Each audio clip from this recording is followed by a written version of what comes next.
Good afternoon. Welcome to our discussion on China Bay Area. I'm Wang Shuo from Caixin Media. Our panel speakers include Paul Chan Mo-Po, Secretary of Finance of Hong Kong SAR, Calvin Choi, Chairman and President of AMTD, and Jing, President of Global Marketing JinkoSolar, and Xue Lan, Professor and Dean of the School of Public Policy and Management of Tsinghua University, and Zhang Lu, Founding and Managing Manager of Fusion Fund, and Zhu Ning, Professor of PBC School of Finance. Welcome all of you to our panel discussion. I think especially those guests from Hong Kong, because you overcame the challenge of typhoon to come to Tianjin. And I think the Bay Area has withstand the tests of time. And we have a robust infrastructure, and this is the foundation and precondition of the regional economy. So I think this Bay Area has a very good foundation to develop its economy. And we also have a San Francisco Bay Area, New York, and Tokyo Bay Area. They are also very successful. They have a very strong software and hardware infrastructure. They also have a manufacturing center, financial center. They have a very good education and a strong pool of talents. So I think the Bay Area in China is no inferior to the other foreign Bay Area. They have strong transportation network and manufacturing hub. And there are also two financial centers in this Bay Area. And meanwhile, this Bay Area in China has the top universities in China. However, these are not all the factors for the success of the Bay Area. We know in order to succeed, the ultimate goal is openness, tolerance, inclusiveness, and market competition and innovation. But the question is, how can we attain this goal? I think there are still several challenges. First of all, the people residents on the three area of this Bay, on the three cities of this Bay Area is different. They have a different economic system, political system, and management system. So only with innovation can we overcome these challenges and differences within this region and bring about sustainable investment. So this is the topic of our discussion today. I think for this Guangdong-Hong Kong-Macao Bay Area, let's first welcome the first speaker from Hong Kong. Thank you. Typhoon will never impede our promise to come here. I think we have our own advantages and strengths, and we also have our own challenges. Our strength is that we have a 69 million population, and meanwhile, our GDP in this region is about 1.5 trillion US dollars, which is equivalent to that of South Korea. And we are also one of the richest region in China. So I think New York, San Francisco, we have all the strengths and advantages of New York and San Francisco Bay Area. And we also have top companies, advanced manufacturing sector. And in New York Bay Area, it's mainly about finance. In San Francisco Bay Area, it's mainly about technology. But we have much more. We have land resources and talent resources and labor resources. And this is also the pioneer of China's reform and opening up. So we have a very long history of interaction with foreign countries. This is also one of our strengths. And meanwhile, we also do have challenges. First of all, one country, two systems. We have different customs systems, and we need to complement each other's strength to achieve synergy. We need to think about how to put together talent, funding, and also goods and services. This is also a big challenge. We also have different legal systems within our region, our area. This might be a barrier. However, it can also be considered as an advantage. For example, in Hong Kong, we have the general law We are the only region in the world that practice general law and speak both Mandarin and English. And meanwhile, Hong Kong has a very robust system for IPR protection. And we are also a very trustworthy region in the world.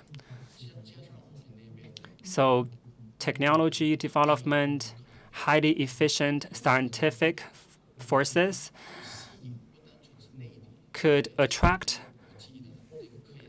the scientific institutions, universities, and other technology companies from both China and other foreign countries, and they can put their R&D centers in Hong Kong. And meanwhile, we also had strong collaboration with the technology companies in Shenzhen and other cities like Foshan and Huizhou and other cities in Guangdong province. So we can create an international scientific technology center. For another example, when it comes to technology development, and also in particular pharmaceutical technologies, pharmaceutical companies require a lot of data and medical record. But right now, a lot of the medical record and data is in Chinese mainland. If we allow some of the medical record to be shared with Hong Kong, I think the local pharmaceutical companies can better develop medical solutions. It will be a much bigger market. So by doing so, we can develop innovative medical products. And this will be a very attractive market for investment. And for Chinese mainland, Hong Kong will also be a very good interface between China and foreign countries. So we will be able to expand our service sector. And meanwhile, we have a very good capital market, which serve the economy very well. And right now, we have a lot of innovations for the capital market, and we can also provide convenience to the companies to get listed in Hong Kong Stock Exchange. So the technology companies in some other cities in Guangdong province can leverage our capital market to get listed. And in the process of reform and opening up, we should also leverage the advantage of RMB internationalization. I think we can grow further. So the companies in the Bay Area and in other parts of China look to explore the international market, and we need to further open up. So if they can locate their business in a market like Hong Kong, because they're more familiar with the Hong Kong market, and we have a much better control of risks, and we have a better market efficiency. And I think in terms of insurance, taxation, we can provide a lot of incentives for domestic Chinese companies. I think this is all I have to say right now, and I look forward to your questions later. Thank you. The next speaker is Tsai. Mr. Tsai, he grew up in Hong Kong. He's now working in Hong Kong. And Calvin Choi, he's the chairman and president of AMTD. Today is a very meaningful day for me because after typhoon, right now we have the presence of the Secretary of Finance of Hong Kong here. We also have some other speakers from Hong Kong here in Tianjin. As a Hong Kong-based entrepreneur, Bay Area is very significant for all of us, which brings tremendous opportunities. And AMTD is a financial institution in Hong Kong. We are deeply rooted in the financial market of Hong Kong. We are also backed by Chinese mainland. But we are rooted in the Bay Area. While developing our own business operations, I think we have met a lot of challenges and opportunities. by recognizing these challenges and opportunities, we can better promote our business. First of all, I want to talk about talent. For a financial institution, talents and a strong talent pool is essential. Just now, you mentioned that there are many famous leading universities in this Bay Area which could foster and produce more talents. And in the future, the Bay Area should produce talents, and they should also empower the current talents and workforce so that they can also drive reform. So I think this Bay Area policy is very important. And President Xi Jinping also positioned the Bay Area as the center for technology revolution. So I think apart from producing more future talents, we should also focus on empowering our existing talents. And we are also collaborating with the Hong Kong Polytechnic University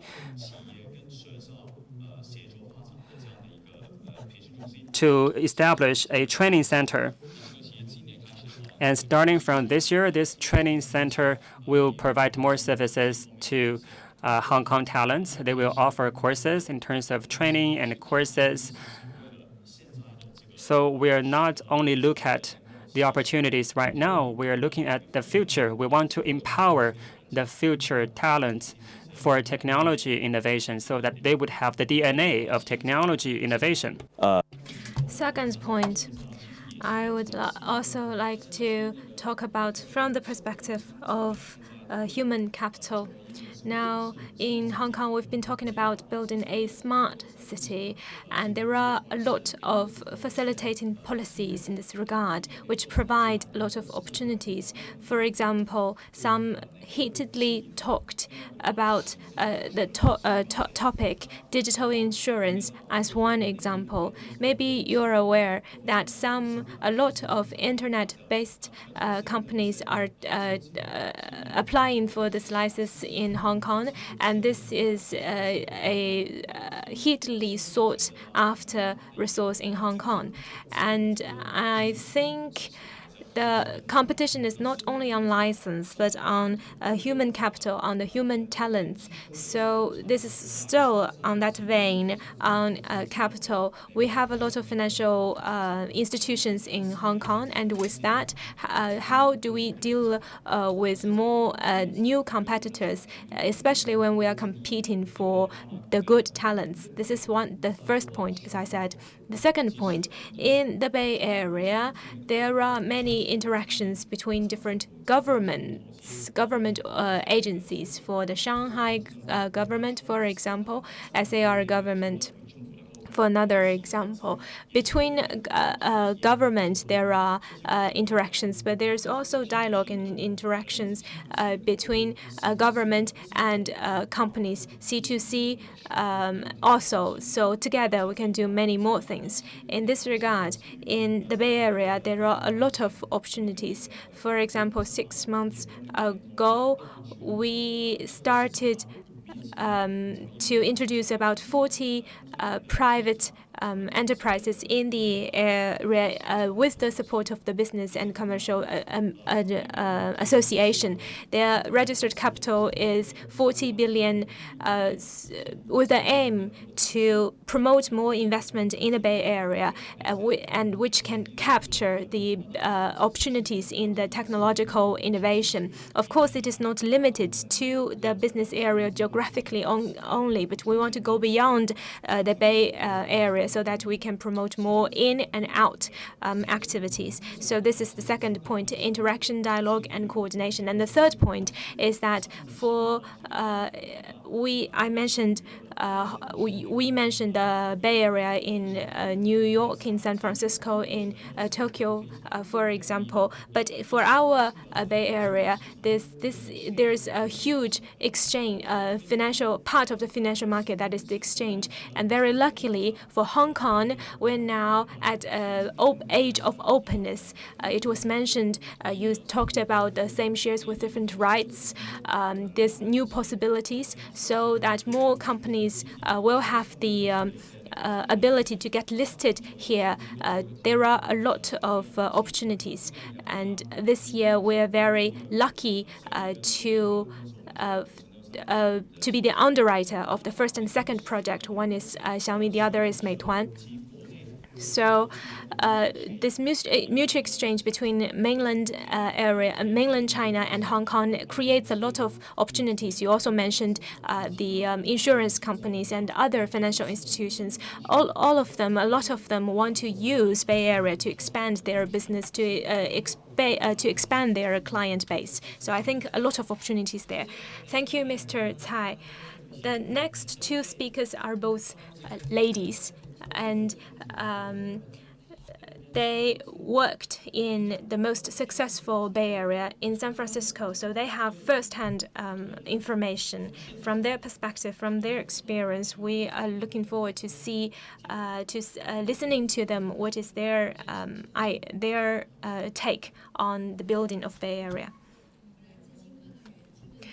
I'm from JinkoSolar. This is a major player in PV. We have 36 subsidiary in overseas market. In the U.S., our headquarters is in San Francisco Bay Area. In Japan, our office is in Tokyo Bay Area. That's coincidence, but not really, because for any company, if it wants to choose a place where they will place their subsidiary, as you said, they will take into account infrastructure, which is very important to any Bay Area. Which means that if you want to attract companies to be in your Bay Area, then you need to provide a facilitating environment. So the grid electricity, the price of electricity is very important. We take the San Francisco Bay Area, for example. In this Bay Area, there are a lot of high-tech companies on telecommunication. Now, if you look at these high-tech companies, there's a hidden logic in it, which is not familiar to all of you. They are all energy, they consume a lot of energy and energy intensive. For example, if you look at the world, there are about 8 million data centers. For all of them, they consume a lot of electricity. If you take Intel or Microsoft or Amazon or Google companies like this, they are medium-sized database.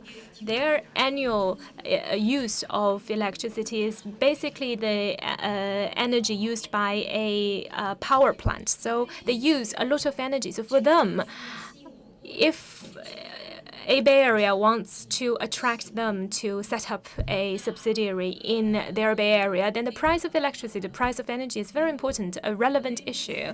Now, the authority on energy in the U.S. said last year, these database so the communication take up about 8% of the energy used of the country. Now, if you look at cloud computing as an industry, their annual consumption of energy, if we take that as a country, that's about ranks 6 among all countries, in between Germany and Russia. So if you look at cloud computing itself, this one single industry use a lot of energy. So all these high-tech companies, mainly in telecommunication industry, energy is a major concern. So for us, our first-hand information is that for all top 500 high-tech companies, they use 100% clean energy as a way out, as a natural response to what they need. Now, if we go back to Bay Area, they've got manufacturers in it, including Mitsubishi, Toyota, Panasonic, so on and so forth. All these major players are in the Tokyo Bay Area. It's manufacturing based. Also, they consume a lot of energy. For Japan, which has very limited natural resources, especially after the Fukushima accident, the issue is more grave. So the use of energy, especially the clean energy, is also a relevant issue for the Tokyo Bay Area. Now, if we go back to our Bay Area, there are players in the telecommunications, in high-tech, as well as in traditional industries. So I think for the future development, for the business ecosystem in the Bay Area, this is a relevant point. I talked about the consumption of energy. We'll also talk about the provision of energy. So the PV industry, how do we look at this? In March 2018, China's the cost of generating electricity through fossil fuels is getting more and more expensive, which means using alternative energy is the major trend. The Deutsche Bank said that 80% of the country, 80% of the cases are now seeing this already. In Abu Dhabi, for example, we have the PV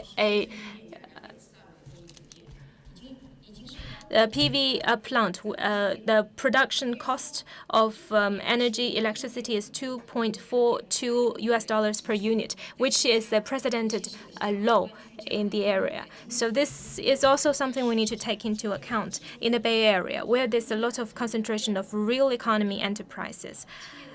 And also, clean energy, the production of electricity through clean energy sources is getting cheaper and cheaper. So with this, I think this is the major trend for the development of our Bay Area. Now, people have been talking about new energy, alternative energy. Its development was dependent on subsidies, but now they're propellers of China's economic development. Last year, for example, for the PV output is 800 billion. Additional job, 2.2 million. World Bank said by 2020, the whole investment scale of PV is $15 trillion. 2030 is the number will be 26 to 30 trillion. So this is a huge industry. In the next several years, there will be further reduction of cost and increasing of efficiency. So I think the advantage will be more and more obvious. For this year's Davos event it's about the fourth industrial revolution, but the definition of the fourth industrial definition varies from case to case. But something we can agree is the first data-driven, the second is green economy.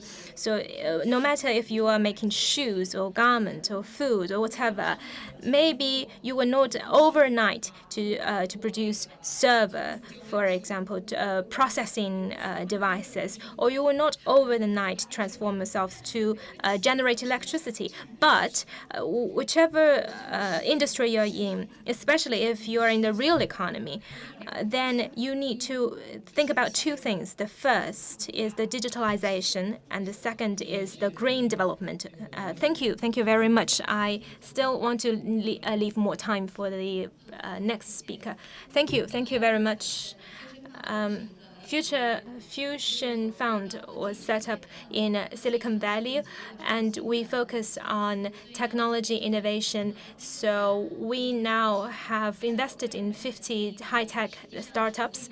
And for me, myself, I also have the chance to experience very well what you just mentioned, the San Francisco Bay Area, which started from a researcher in Stanford, and then who then became a a entrepreneur doing medical device. After being brought up, he became an investor who then propelled the development of technological innovation. So in the whole process, through all this, have seen more and more in this regard. And in the past several years, I have seen many entrepreneurs from Hong Kong or Shenzhen related to the Bay Area development. A very interesting topic is that how do we transfer the Silicon Valley model to other places? What can we learn from San Francisco Bay Area so that we will be able to better connect Hong Kong and Shenzhen and all these other areas?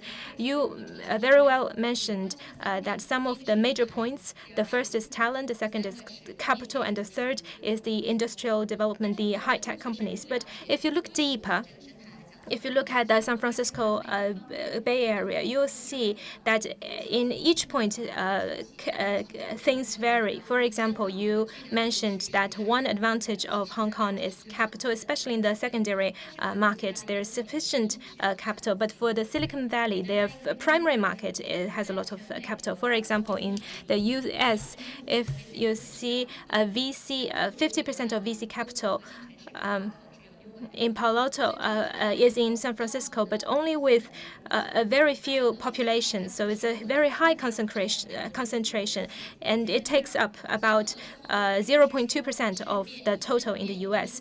So it's not that quantity will lead to qualitative development, but it is a precondition for us to, with which we will be able to look at the innovation and the support of the capital in the primary market.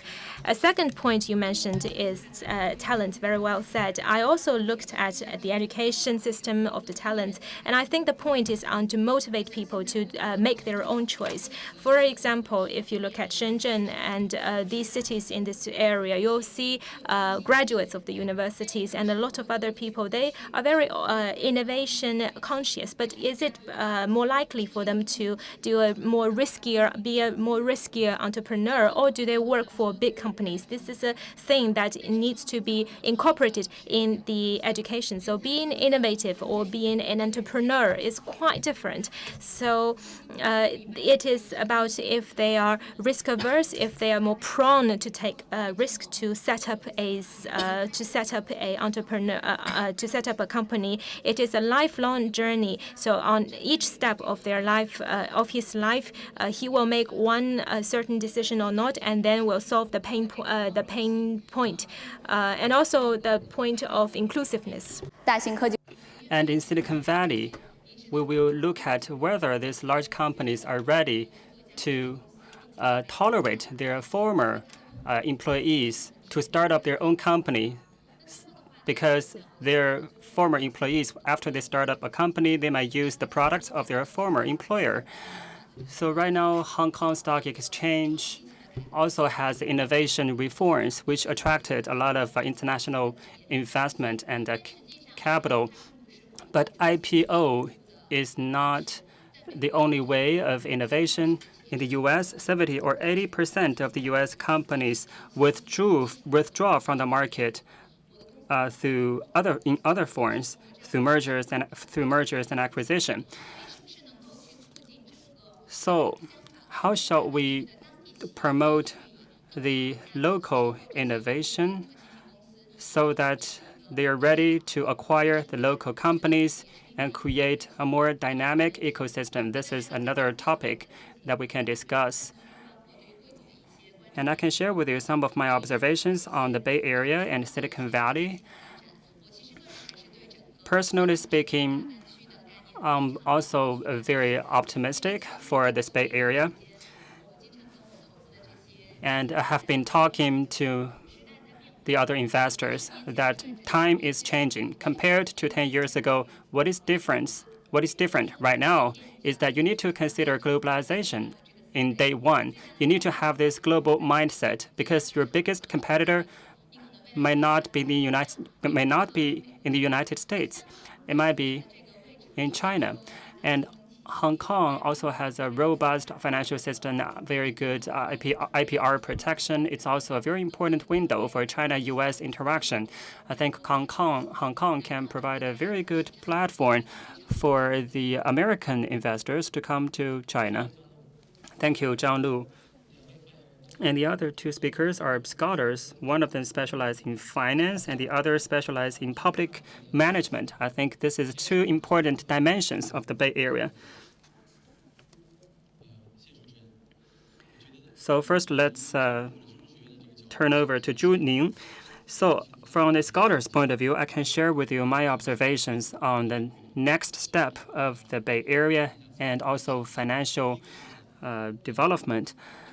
First, the Bay Area integration is very important. We can expand the scale. The scale is not only in terms of population. It's not only about wealth. Because different population, different groups of people have different needs, different financial needs. And we pay great attention to the secondary market in Hong Kong. And in Shenzhen, we may focus more on the new finance. And we aim to help more people to start up their own company. So with more population, with more business activities, I think this can provide more dynamism to the financial sector development. And just now, previous speakers mentioned that we need to first accumulate little changes before big changes can happen. This is very important. And meanwhile, in the financial sector, it's not only about making small changes. We need to make for bigger changes. And I will come back to this point. Nobody talked about Macau yet, but Macau is a very important component of this Bay Area. But I want to first talk about Hong Kong and Shenzhen. Hong Kong has always been a very important pioneer of China's capital development. It's also an important avenue for international capital to enter Chinese market. For example, Ping An is a very typical private insurance company in China. And Tencent also have some other financial product and financial innovations. And I think these innovations are very important for P2P and other financial product. So I think we have, because within this region, we have different population, different systems, and we can complement each other's strength. Previously, we are only driven by the primary market or secondary market, but now we have both. We can achieve synergy. So for a financial professor like me, I'm very excited about this prospect. And for financial people, finance people, we focus on the integration of knowledge, talents, and education. So because these places are very close to each other, we can create more opportunities. In Shenzhen, people are saying that Shenzhen has witnessed booming development of startups. A lot of companies have become world famous ones like Tencent and Shunfeng Express Delivery. So I think this kind of environment can create an innovation landscape. And this can further improve the efficiency and speed of business creation. And two Hong Kong speakers mentioned that innovation is not only about technology. I think, of course, technology innovation is very important. And also, meanwhile, I think institutional innovation is also important. For example, there is a lot of innovation from Hong Kong Stock Exchange and Hong Kong capital market. And meanwhile, we also need legal innovation and mindset innovation. So this kind of innovation in one's mindset and thinking pattern is also very important. Finally, I want to talk about Macau. Macau is not only a city. From a financial point of view, it's a very important offshore RMB market. So actually, it covers all the Portuguese countries. It strengthened the link of economy and finance between China and other Portuguese-speaking countries. So in commodity, in economic structure, Macau has a lot of strength that can complement the strength of Chinese mainland and Hong Kong. I think in terms of the breadth and depth, there is tremendous potential for Macau. Thank you, Juning and Professor Xue. I think all the speakers spoke a lot of good points. I quite agree with them. I think what you talk about is that the Bay Area need to be a bay of innovation and creativity. And the concept of Bay Area already existed in 1997. I think it's in 1998, probably. And the Ministry of Science and Technology had a collaboration with Hong Kong Technology Department. And at that time, they want to combine the manufacturing strength of Chinese mainland with the technology strength of Hong Kong. So they selected a number of technology projects to communicate with Hong Kong. So at that time, the two places, Chinese mainland and Hong Kong, are already getting ready to embrace such integration. And now this Bay Area might be the area with the richest innovation resources. They may not have the best resources, but I think they have one of the best resources in innovation. For the technology point of view, Hong Kong has world-famous research universities, Hong Kong University, Hong Kong Polytechnic University, and Hong Kong Chinese University, and Hong Kong City University, etc. So over the years, these universities are developing very fast in their research project. But in Chinese mainland, such as the South China Polytechnic Universities and also South China Technology Universities, are also developing very rapidly. They are the leader of the world institutions of higher learning.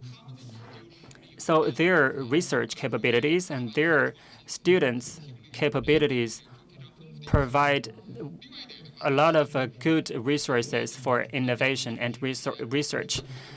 And the Pearl River Delta in China is also the center of high technology in China and the world. During lunch, I also met an Australian guy. He started an AI company in Shenzhen, and he talked to me why he moved to Shenzhen, because Shenzhen has a dynamic innovation system. And just now we also talk about innovation ecosystem. In recent years, China's innovation is experiencing booming development, and Shenzhen might be the leader in innovation. Its resources compared to Beijing and Shanghai may not be that excellent. However, its ecosystem of innovation is unprecedented.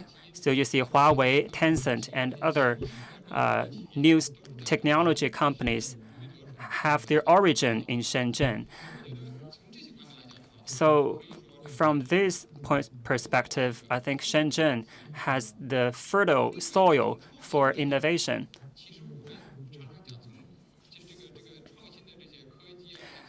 When we talk about technology and innovation, resources are very important. But on the other hand, user needs is also important. We need to focus on the needs of the users. And Hong Kong, Macau have this excellent blend of Western and Eastern users and Oriental users. A lot of the new technologies and products and services can cater to both Western market and Oriental market.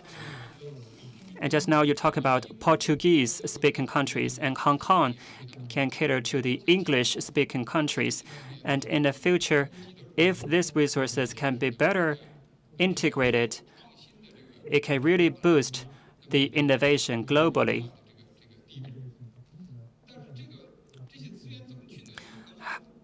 But how can we integrate these resources or combine these resources?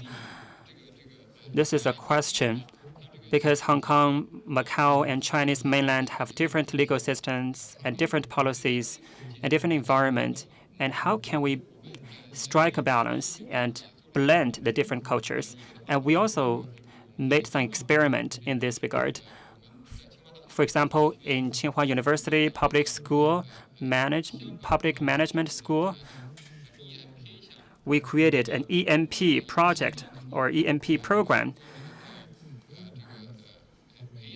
We want to train the future government personnel for Hong Kong through this program so that they can better understand the different cultures and different legal systems so that they can better adapt to the future needs of Hong Kong.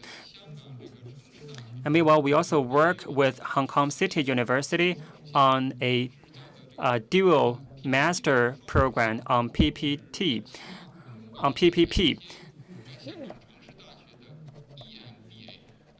So it's the combination of MPA of Tsinghua University and EMBA of Hong Kong City University. So through such joint training program, we can facilitate the talent training in order to bring together different policies and create a foundation for future reforms.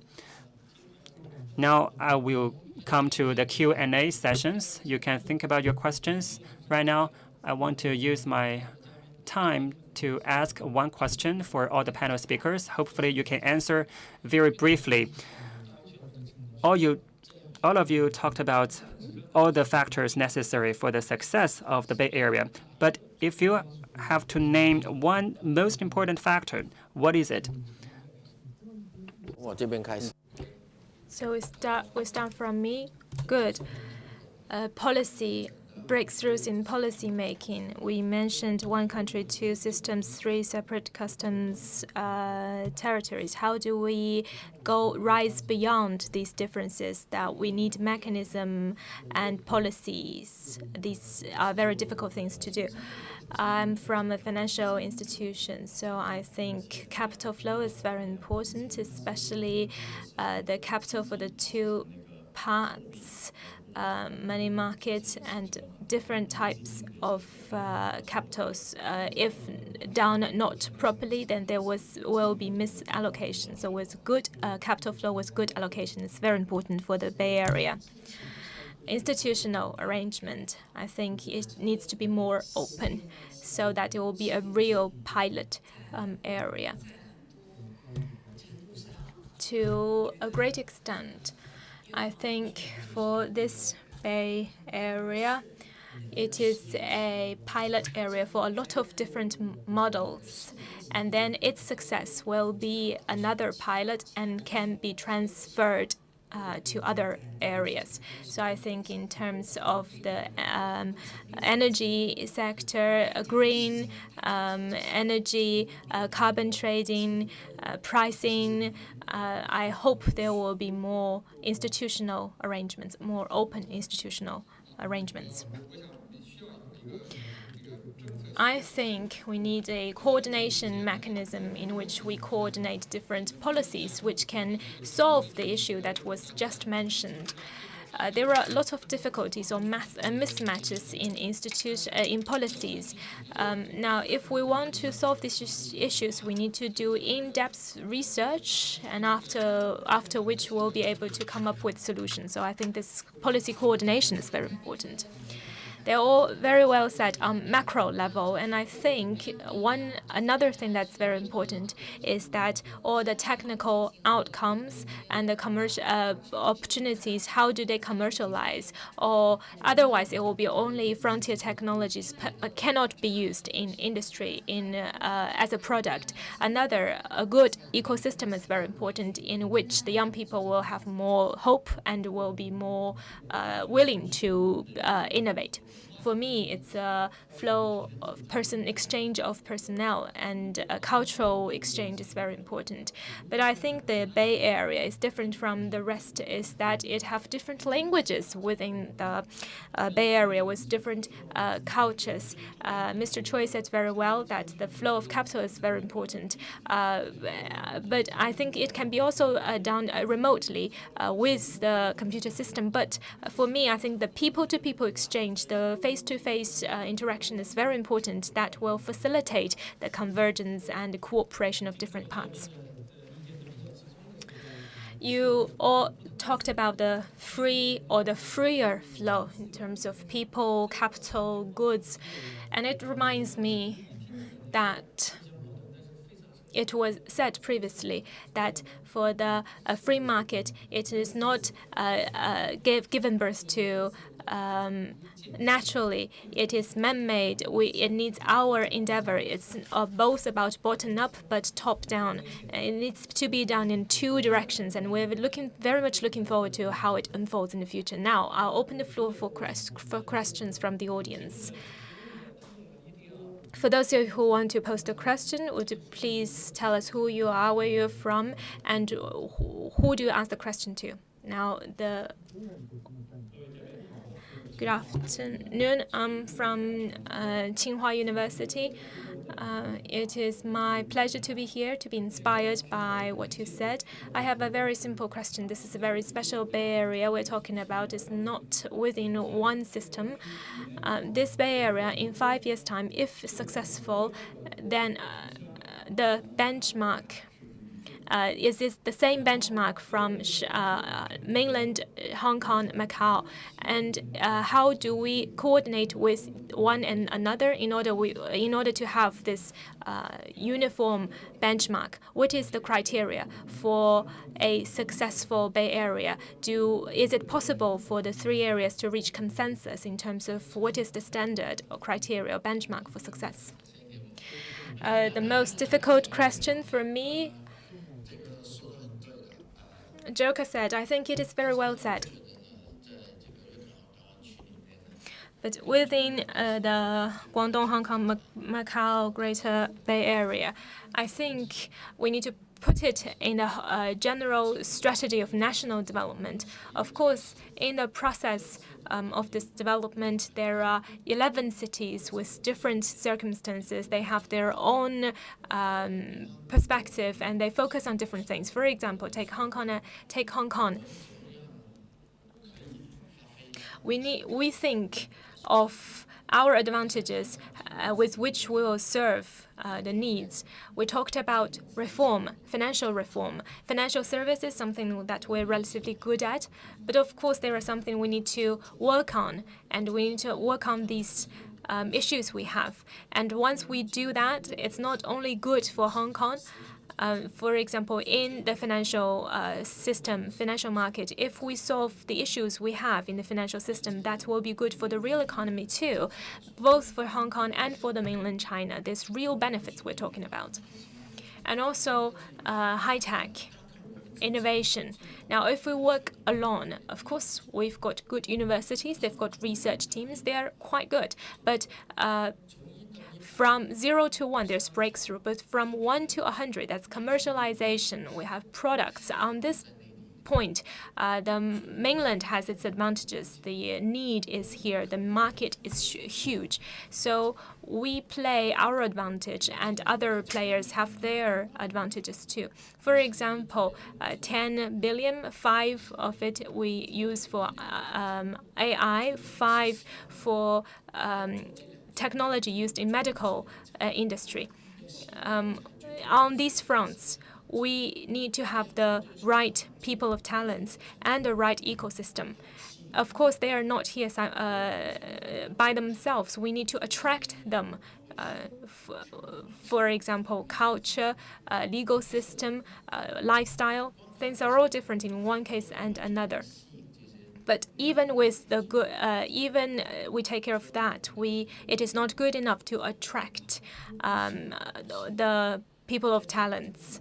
So we provide other facilitating policies. Of course, we've been talking with Shenzhen government. We are on border with one and the other. So the plan is for us to have a Hong Kong Shenzhen technology park. For Hong Kong, it's a very small place, but right next to us, for Shenzhen, they provide more land than us, but together we'll be able to, in this technology park, attract more enterprises in this park. This is good for Shenzhen, this is good for Hong Kong too.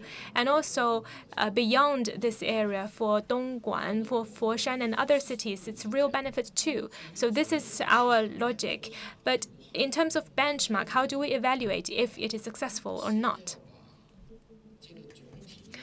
The first thing is that we need to look at the real benefits and then to see how we distribute the benefits. That's the next question. Thank you.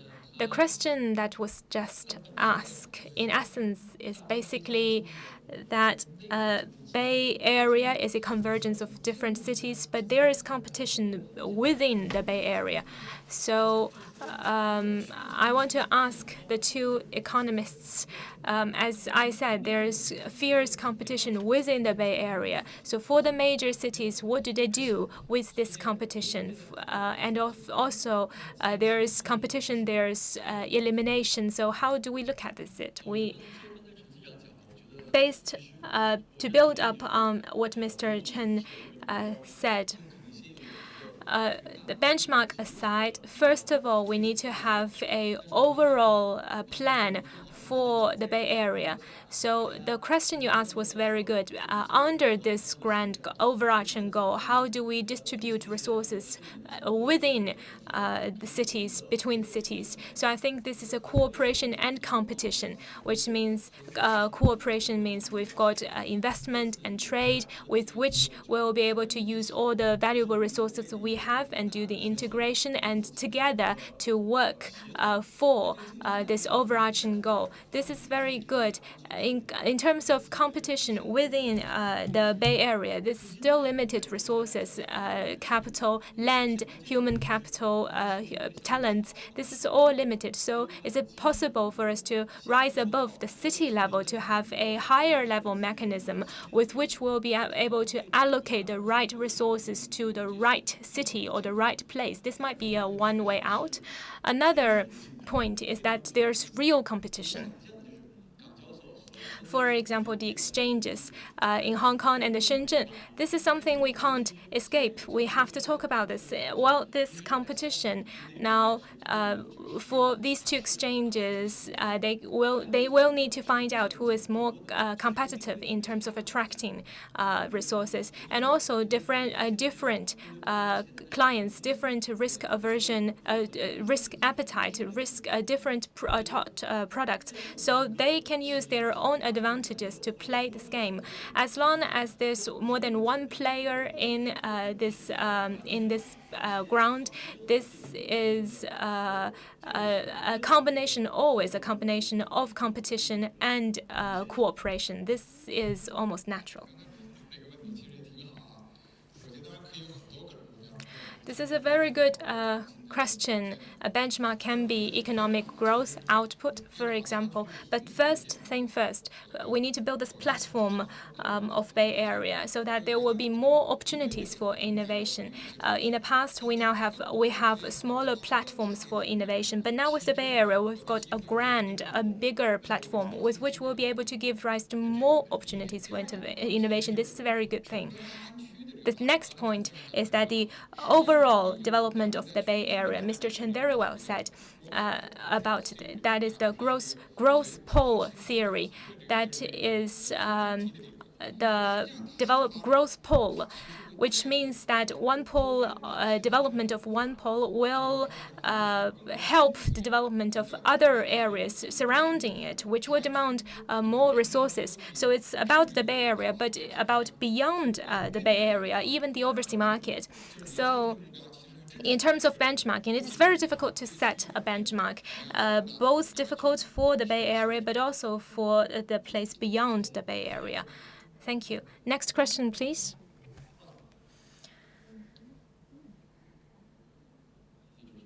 Thank you.